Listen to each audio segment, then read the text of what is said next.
why not make a video of my beautiful Aeoniums? I have so many. Yesterday I cut some up, or 2 days ago, to propagate. Just shoved them in here.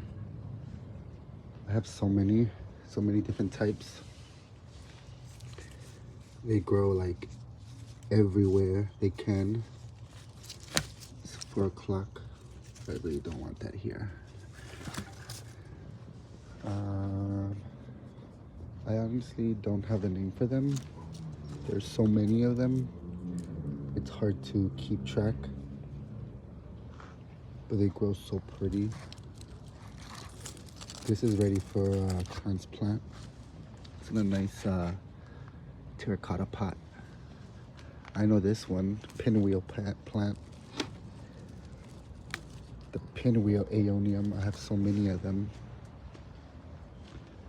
They're so hardy. They grow aerial roots. They try to drink water any way they can. I also have some here shoved inside this pot that I have of pomegranates, slowly growing. Where do I have some more? This is huge. It's a big old bush. Very hard.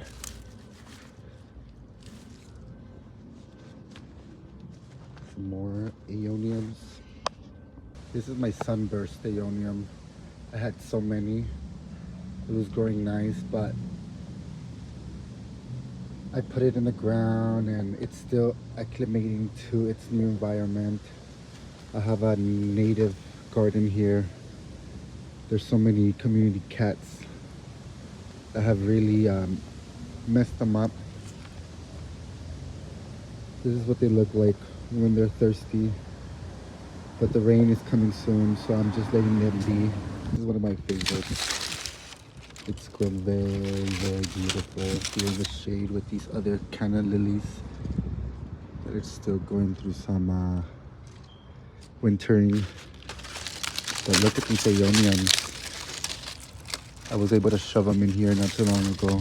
Oh my god, and they have roots.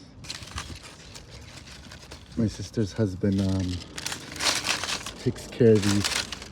He's taken ownership of them since they've gotten so pretty. Look how many babies they have. Yeah, I have Aeoniums growing everywhere. I have these black rose Aeoniums that are growing in the sidewalk with these other mixed Aeoniums. They're very pretty and hardy. These haven't got any water since here in California. We haven't had any water, or in LA. Look how they look. Still surviving though. They need a little bit of water, but they'll do just fine. Aeoniums I have. Due to the fires, a lot of my plants have ashes. Still winters. My plants don't need that much water. So we're still holding on. Trying to wait. Yeah, but the Aeoniums in my garden look a little better in a pot than the ones I have outdoors. Hopefully these grow soon. They didn't wilt like they usually do. Peace out, y'all.